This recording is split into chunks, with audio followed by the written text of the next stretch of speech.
Welcome to another edition of Coast to Coast. I'm Israel Gutierrez with J.A. Adonde. J.A., we talk a lot about superstars, and we kind of give that label to a bunch of people. But let's just talk about the elite of the elite, the guys whose presence alone will make you a championship contender. Right now, I think we kind of are in agreement where there's LeBron James, Kevin Durant, Chris Paul, and that's kind of about it.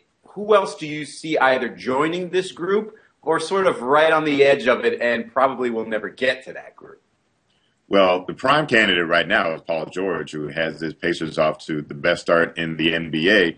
And more than that, has the demeanor of an MVP. I got a chance to see him play in L.A. this weekend.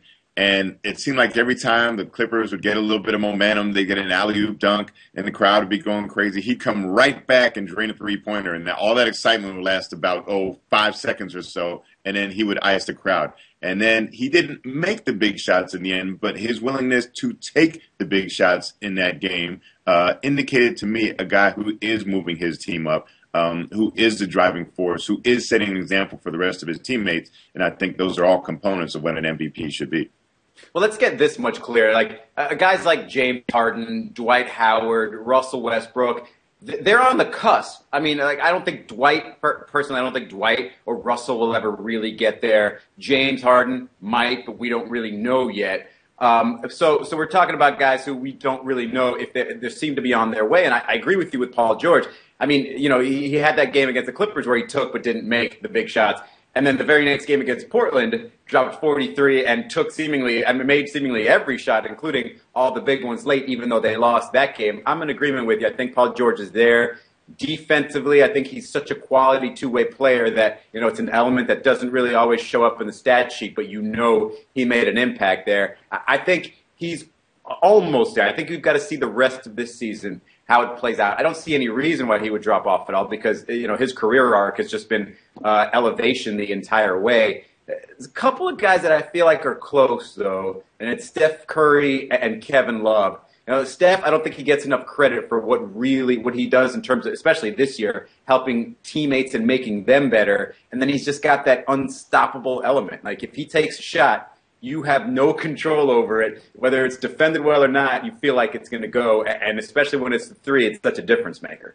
The problem with Curry and with Kevin Love, at least right now at this stage in their careers and this stage of the season, is they're playing for borderline playoff teams. And it's partly indicative of how difficult it is in the West. But here we have teams like Portland and Oklahoma City playing in the West, and they've separated themselves. They're up in the upper tier. Meanwhile, Curry and Love are fighting for a spot in the playoffs as we speak. And I define a most valuable player as the guy who does the most to make his team elite.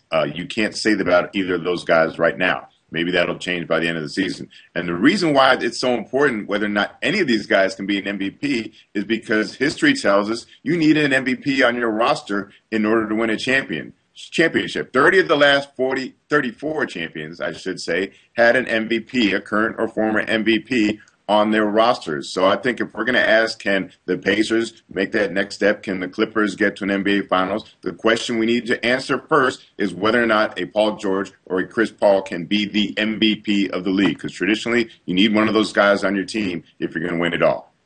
Well, it's interesting with Kevin Love then because his teammates over the years have either been really bad or really injured. And so it's hard to really get a gauge on him. And when he had sort of that explosive year a couple years back, he did finish I think fifth in the MVP voting. So maybe give him a teammate here and a teammate there and get them into the playoffs. And all of a sudden you see an MVP caliber player. I think that's, it's yet to be determined. I think we'll learn a lot this year, assuming his teammates stay healthy, to see if he can elevate Minnesota, like you said, into the playoffs being step one, and then sort of having an MVP slash, just a dominant run in the playoffs would definitely be an indicator there that he's capable. Now, a bit of a puzzler is Dwight Howard, though. I mean, I don't know what your take on that is. Do you think he'll ever be an MVP? Because right now, you look at him and say, even still, him on your team, maybe it's because of lack of centers in the league, him being on your team makes him or makes that team a championship contender like people would say the Rockets are. But I don't know. I don't know if he'll ever be that guy.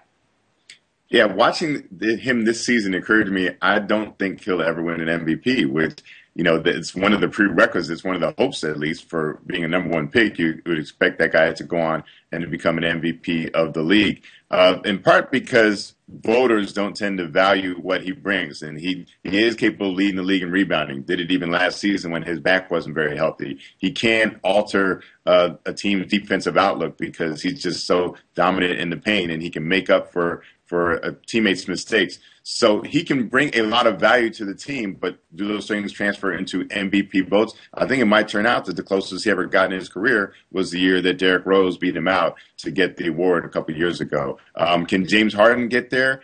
I think he has a better chance just because he does the things that attract the voters' eyes. He's going to score a lot of points. He's going to take a team on his back and carry it offensively. And I think that matters. So even though there's a lot of value to defense, winning an MVP award, and really isn't that what we ask our MVPs to do, is to win playoff games offensively the way another guy that had an MVP award in his pocket and won a championship, Dirk Nowitzki, did during the 2011 NBA Finals. Well, I'll say this to be fair, and just to wrap this up, two of the three guys that we started the conversation with, KD and CP3, don't have MVPs. Everybody assumes Durant will win one. Chris Paul, we're not sure. Maybe his prime is the same as LeBron's prime, and he might not be able to ever get one. But we know at least that they are MVP caliber players. It's a really small group. If you can join that group, great. But it's really difficult to get into. I do think that Paul George is definitely on his way there. But thanks for watching another edition of Coast to Coast for J.A. Adande. I'm Israel Gutierrez. Thanks for watching.